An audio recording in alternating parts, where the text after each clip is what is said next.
Hi there, Chris from TotallyEV, and today we're going to be looking at the MG ZS EV. This is one of the most affordable all-electric SUVs on the market. In the UK, the Excite model can be found for £25,500, whilst the exclusive model, which you can see over here, can be found for £28,000. Now, at the time of making this video, it's kind of a transitional period for MG because they're moving to the 20 reg plates, which change a few things, be it from the exterior look to the interior design itself. This model could indeed drop in price, so it's worth bearing in mind that this review is based on the £28,000 price tag. Now, if you'd like to purchase the MG ZS EV, you can check out MG's website down in the description below. Furthermore, do check out our website for the full detailed written review. Now, before jumping into the review, if you do have Instagram and use the platform, very much appreciate a follow on there. It's at TotallyEVNet. Link will be down in the description below, or indeed it'll be on your screen right now.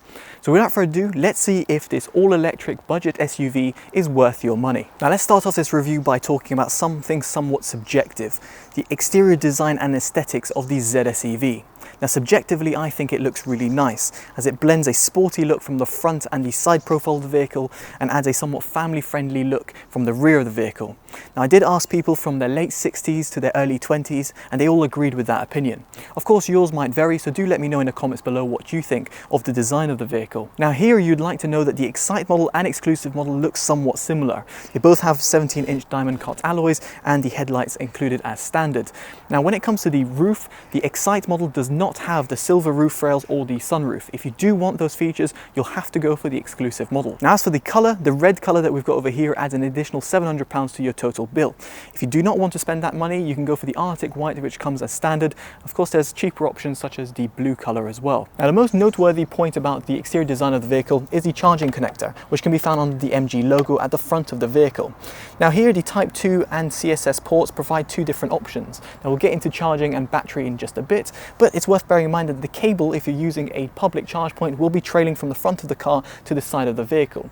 This is not much to be worried about because the cable is plenty long, but it's just worth pointing out because most electric vehicles have them at the side of the car. Now, if you're using a home charger unit, this will be actually perfectly convenient because the cable will be somewhat shorter, or indeed will be just a little bit more convenient to plug in your car. And now we jump inside the vehicle. Now, first off, I'd like to allude to the sunroof, which brings a lot of additional light on the exclusive model. It can be fully retracted or adjusted, and indeed the blind can be put back if you don't want that light to come in.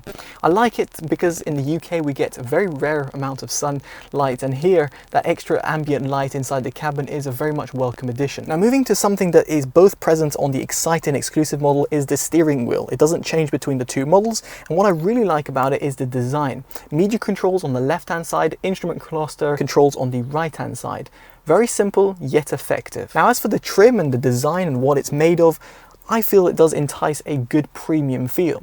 Yes, it might not be as the £80,000 cars out there, but for the price that you're paying for this car, I think you'll be pleasantly surprised as to how MG have finished a car. Now, of course, one of the most important parts of sitting in a car is the actual seats themselves and indeed the space.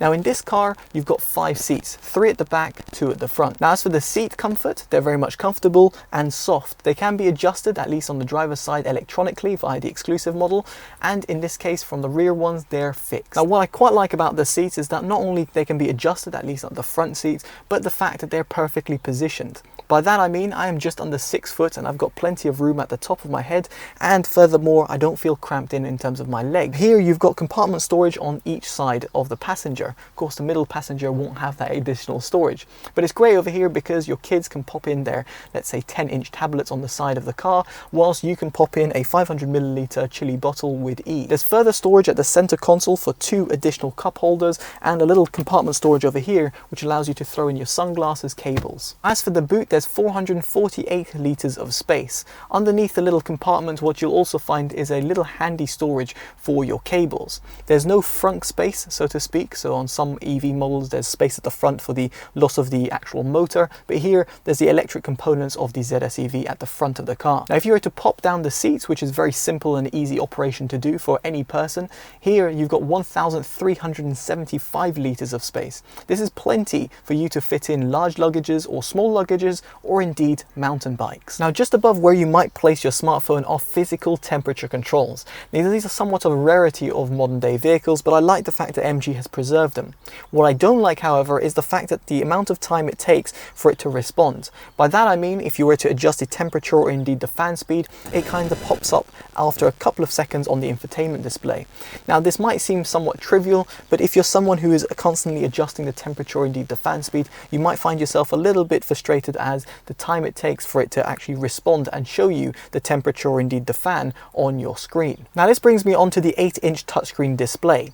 Now it is plenty bright and also very colourful, but the thing I don't like about it, very much like the climate controls, this is a bit slow to respond, be it from scrolling on the map or indeed going through different settings. On the plus side, the sub-menu system or indeed the menu system of the ZS EV's infotainment system is very easy to understand and won't take very hard getting used to. Now furthermore, I do love the fact that MG has integrated both Android Auto and Apple CarPlay within the system. It's very simple to operate and indeed gives you a lot of additional features. For example, I can use Google Maps and also use my music player simultaneously through the infotainment display without even having to touch my phone, of course, when I'm at a standstill. Now, if you do not want to connect up to Android Auto or indeed Apple CarPlay, you can also connect over Bluetooth. There's no problems in terms of connectivity issues and the transmission is perfectly fine too. Now, indeed, another thing that follows on from the infotainment display is also the audio system.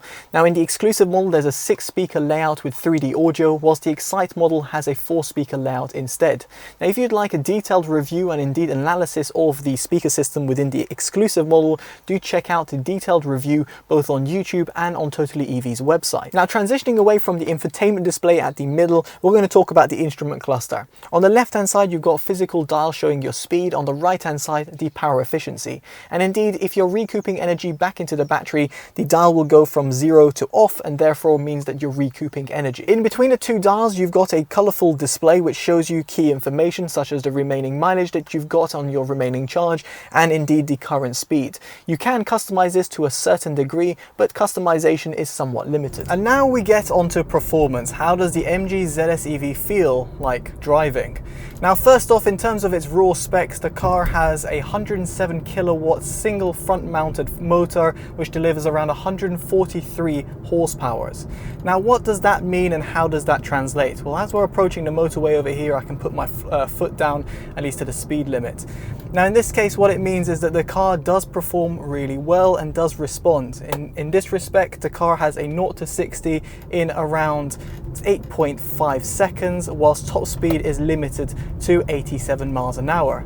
So now as we're entering the motorway, if I just put my foot down, you get an instant amount of torque, which is fantastic and one of the benefits of owning an all-electric car. Now, what I will say, however, is that given the car is limited to 87 miles an hour, if you're someone who lives in Germany and who wants to go on the Autobahn with all unlimited power potential, then you won't be able to because, well, the car is limited. Now, aside the actual raw specs, I will say that the car is very fun to drive. It is responsive, the throttle is very much responsive, and in this respect I had no issues whatsoever when I was on country roads, or as you just saw over there on the motorway. When it comes to normal driving, when I mean by normal driving within inner city driving, I feel that the car has a slightly hard suspension.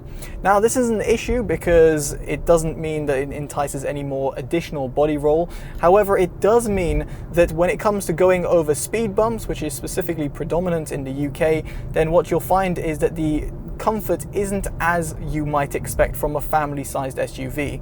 Now, is it absolutely terrible in this respect? No, I am being a little bit picky, but it's just something that I thought that I should point out and furthermore outline, because it's something that people might assume that when you're driving a family-sized SUV, the suspension is going to be very floaty and soft, and that is unfortunately not the case with the MG ZS EV. Elsewhere, there's a little bit of tire noise, and that really comes through to the inner cabin.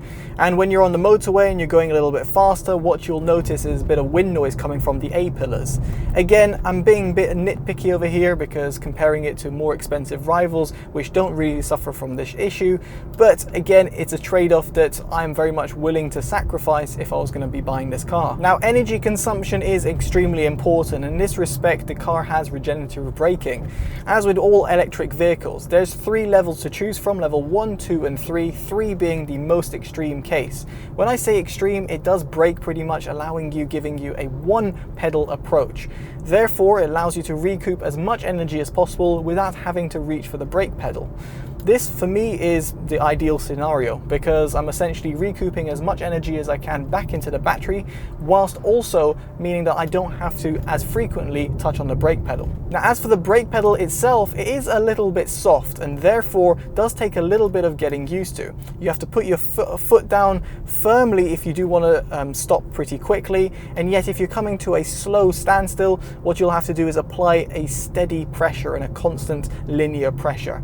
It seems a bit trivial, but coming from other cars, what I did find is that there's one thing that I kind of had to get used to. Now, touching on the regenerative braking system, I will say that the car does deliver around 160 miles of range.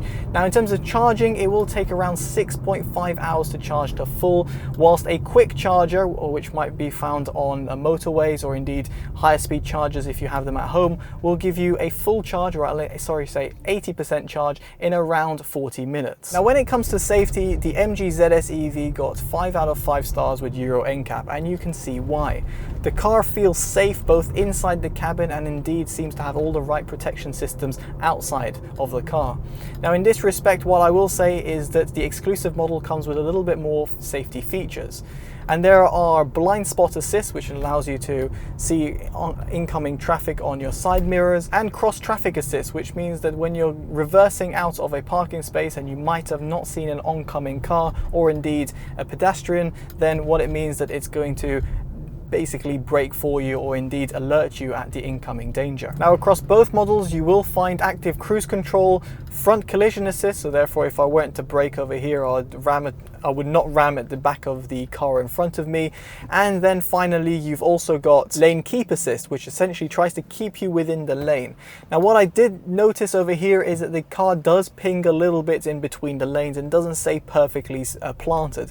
It's not as good as, for example, Tesla's autopilot, but in this respect it does do a decent job given the fact that we are talking about a budget vehicle over here. On that note, in terms of autopilot, you do have to keep pretty much your hands on the wheel at all times. It doesn't have automated driving, or in other words, or level 3 or level 2 autonomous driving. If you were to take your hands off the wheel and indeed engage in, let's say, lane keep assist, what you'll see is that a warning comes up within under 10 seconds on your instrument cluster and tells you put your hands back on the wheel. And if you want to do that after several warnings, it will essentially bring it to a complete standstill. So what's my verdict on the MG ZS EV? Well, quite truthfully, I think MG have done a fantastic job.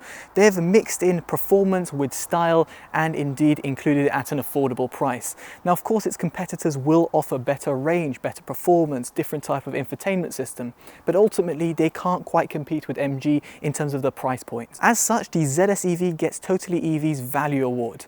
Now, we'd like to know your thoughts on the MG ZS EV.